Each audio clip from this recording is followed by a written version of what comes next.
Assalamu alaikum. Today we are going to study obstetric history, how to take history of a current pregnancy. And before learning how to take history, first you have to learn some important terminologies. Starting from the first terminology, which is gravida, and it is the number of times a woman has been pregnant regardless of the outcome plus present pregnancy. From gravida, we means that a patient comes to you and she is pregnant. Okay, you can remember gravida by remembering gravid uterus. Every single time her uterus was gravid, every single time she conceived, right? Regardless of the outcome, if it was an abortion, it was a miscarriage, it was a live birth, it was a stillbirth, it was a premature birth, plus her present pregnancy, or you have to count all of them. Every single time she got pregnant plus present pregnancy, this is known as a gravida. If a patient comes to you and she says that she is pregnant and she had 2 abortions and has 2 live births, so she would be gravida 5. Okay, and every time in your history, when you tell your teacher while presenting your obs history that my patient is gravida 6, so this is clear to the patient that clear to the examiner and your teacher that the patient is pregnant, and you are presenting a history of a current pregnancy, right? So gravida means a pregnant woman, and it is the number of, and here you have to write the number of times she has been pregnant plus present pregnancy. So what is primigravida? It refers to a woman who is pregnant for the first time. In your obs history, when you are presenting your history and you tell your teacher that my patient is primigravida, it is clear to the patient that it is clear to your professor and your respectable teacher, invigilator, examiner, that you are presenting the obstetric history of a patient who is pregnant for the first time, right? She had no abortions, no miscarriages, no life issues, and this is her first time that she has conceived. And when you say primigravida, there is no need of writing para, life issues, abortions, because primigravida is self-explanatory that she is conceived for the first time, and she is in obstetric history. You are presenting an obs history. Then the next terminology is parity.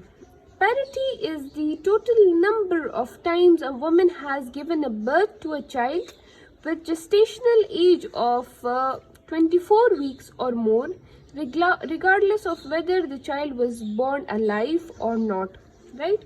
In parity, you count those pregnancies that have crossed 24 weeks of gestation, right?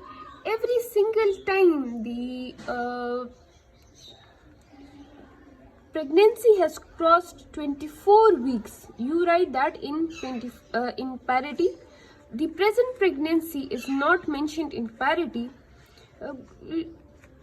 When the pregnancy has crossed 24 weeks and her child was a live birth, a live healthy baby, you will write that in parity. And if the pregnancy has again crossed 24 weeks but the child was a stillbirth, right, but it has crossed 24 weeks, the period, her gestational age, so you will write that as well in parity, right? And if the child did not cross 24 weeks and there was abortion at 23rd week or 21st week, 10th week, 9th week, they are mentioned in abortion. Okay, so then these are some examples.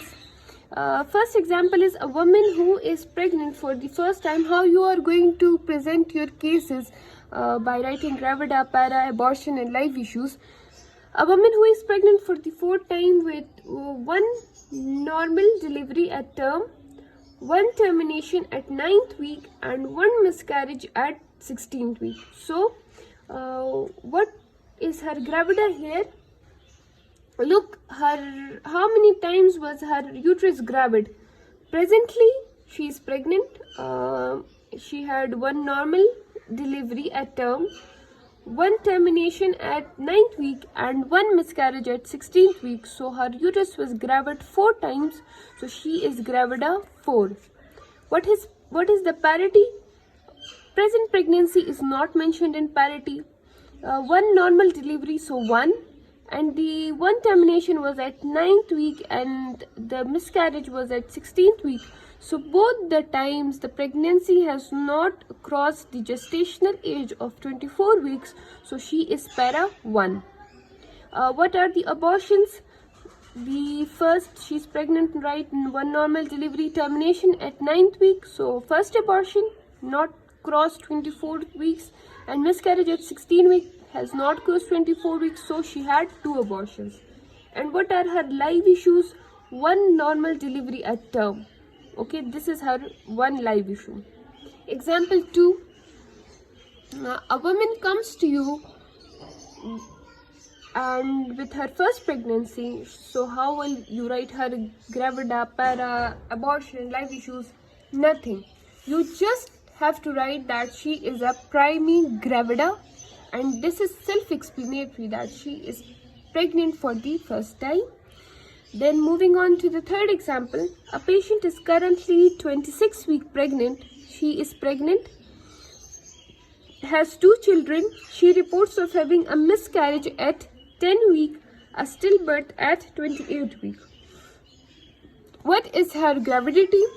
Currently pregnant, 1. She has 2 children, 2. She reports of having a miscarriage at 10th week. Her uterus was gravid again, and stillbirth at 28 weeks. Again, her uterus was gravid 5 times regardless of the outcut, plus present pregnancy. She is gravida 5. What is her parity? Present pregnancy is not counted in parity. 2 children, so 2.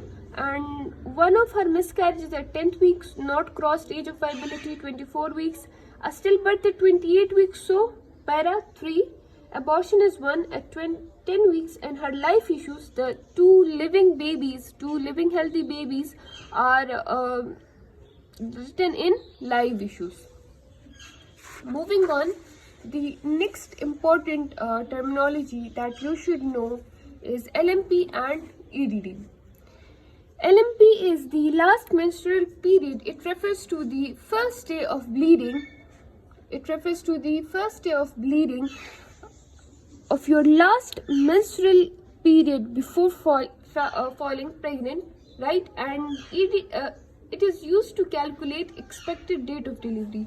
You have to ask your patient that what was the last time she had her periods. She will tell you a date. For example, I have written here 20th September 2021. So with the help of the first day of her last menstrual cycle is the LMP, and it is used to calculate EDD, expected date of delivery. So EDD is the expected date of delivery, which is 40 plus minus 2 weeks from your LMP, and Naegele's rules is used to calculate LMP. How are we going to calculate EDD from LMP? You deduct 3 months at 7 days and 1 year, right? I have explained an example here that a patient come to you with LMP of 20th September 2021, right? First, you have to write the dates in the American format, that is month, date, and year. Month, September is 9th, date is 20th, and the year is 2021. Okay, date, the year is 2021. So you are going to add 3 to the month, 7 to the day, and 1 to the year. So no, you are going to subtract 3 from the month, add 7 to the days, and 1 to the year. So from 9 minus 3 is 6, that is June, and 20 plus 7, 27th, and 21 plus 1, so 2022. Her expected date of delivery is 27th June 2022. So LMP is used to detect EDD, and you have to talk about LMP and EDD in your OBS history, because OBS history is incomplete if you do not tell your invigilator, your examiner, your teacher that her LMP is this and her EDD is this. Then you move on to other things. So learning about gravidity, parity, LMP and EDD, abortion and life issues, how to write all of this is very important for your OBS history, and they have special marks in your presentations, because OBS history is incomplete without these terminologies and these important parts. And dating scan between 8 to 13 weeks are more reliable than LMP, and they should be used to provide a more reliable EDD. By saying they are more reliable, because the patient may not remember her LMP, she may be telling us the wrong date, she may not remember, she may be uneducated and may not know about her her LMP, or there may be a possible mistake from the doctor, which is humanly possible some of the times. And most of the time it is the patient, she does not remembers her LMP, or whatever she remembers is either wrong, or she is uneducated and does not know about the months and the dates she's talking about. Then you ask her about about different Islamic events and different seasons, and it is very hard to go and grab a date which she does not remember, so you cannot dig out that easily. So the scan, and this dating scan between 8 to 13 weeks, in that case is more reliable in such patients. So tomorrow we are going to study the how to take OBS history for a current pregnancy. If you have any question, you can ask in the comment section down below. Thank you, and Allah Hafiz.